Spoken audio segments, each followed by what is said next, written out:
Segueing into thing number three, I think this is a perfect segue, Gary. Yeah. Thing number three, too much government spending and voting won't fix it. We had DKI board member and economist Michael Shedlock, or Mish, as those most closely acquainted with him know him by. Yeah. I first of all, we're so cool. Even our economists have mononyms, right? There's Cher, Madonna, and Mish. Yeah, Um, exactly. but worth pointing out that I have been reading Mish's work, his economics blog for maybe 15 years, maybe longer.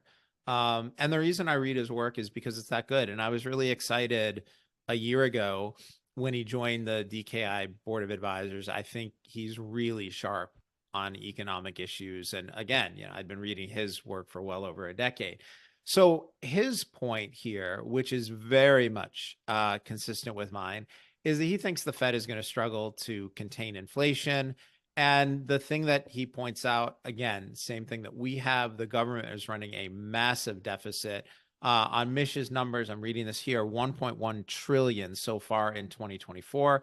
CBO projections, which we've criticized roundly in the past, they show expectations that that spending is going to exceed government tax collection for the next 3 decades. So they're not going to let up on spending. And the plan, as they've stated, is to add to the debt every year. And so Mish is making the point that even those projections of increasing spending and increasing debt and increasing deficits every year, even those horrible projections are too optimistic because they don't factor in a recession between now and 2054. So 30 years. So, let me just ask you, if you're listening to this, if you're watching this, do you think the United States is going to go 30 years without a recession? Right. And put it in the comments. I'm interested in your point of view. I don't think there's any chance of that happening. Mish doesn't believe there's any chance of that happening.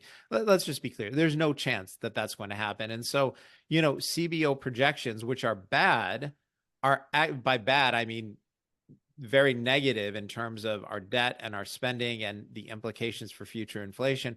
They're too optimistic. Things are going to be worse than the CBO projections.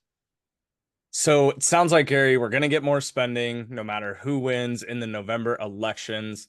Just seems like continuous spending and spending and spending into oblivion. How does this even get fixed, right? Because the picture we're painting is not only an ugly road, but an extremely long road as well. Yeah. So I don't think it's going to be fixed. And I feel horrible saying that. Rob, I was born in this country. My parents were, my grandparents were. I grew up as an American and loving being an American. I remember as a kid decorating, I was 6, 7 years old and decorating my bike with red, white, and blue crepe paper and riding it in, my little town's 4th of July parade, growing up in Michigan. And so, it hurts. It's really hard to say we're not going to fix this. One person, I read John Malden's work, and John was on a Twitter space with Michael Guyad recently, and Guyad does phenomenal Twitter spaces. I'm fortunate to say he's had me on a couple of times, but he regularly has on amazing guests. And Michael gave me the opportunity to ask John a question, and what I said to him is, "Hey, John, you think this is going to get fixed? Why?" And he gave me what I thought was a really interesting answer and a smart answer. And Malden's answer was, because when push comes to shove, Americans will do the right thing. And there's an old saying, and I want to say it's Winston Churchill. I could be wrong. We can always count on the Americans to do the right thing after they've exhausted all other possibilities. And there is some truth to that. Americans tend to be optimistic. We tend not to get, bogged down in the details until it's a real problem. And then as a country, when we focus, we tend to be able to accomplish incredible things. That's Malden's point of view. I hope he's right. Hmm. I would love for John Malden to be right and Mish and me to be wrong, and to come on here a few years from now and issue a public apology. I don't think it's going to happen. I would love to be wrong and just say, "Hey, John, you were right. I apologize. We shouldn't doubt you again." Mish's point, and unfortunately I agree with it, is that it's very much an American point of view that, hey, don't like the government, don't like government policies, go vote. And that's a pretty powerful, it's a powerful statement. It's a powerful statement to think that we as Americans could say, I don't like government policy. I don't like the people we have in place. I don't like what's going on. I'm going to go vote for something different. We as citizens can make changes. And that's a really powerful notion. And it's a wonderful idea. In this case, it won't matter. Whoever is in the White House in January of 2025 has a demonstrated capacity and inclination towards massive overspending. Whether it's Republicans or Democrats who are in control of Congress, guess what? They overspend as well. We have seen in my lifetime every combination of Republican and Democratic control of the White House and Congress and mixed government and unified government.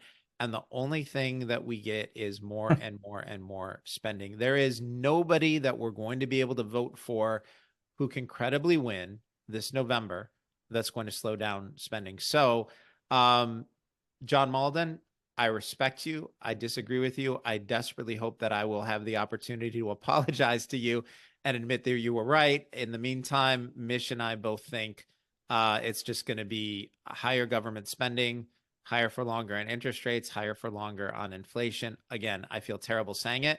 I wish this weren't the case, but given that that's the environment, and given that I don't think we can vote our way out of it, the only thing we can do is invest and budget and plan in a way that protects our homes and our portfolios.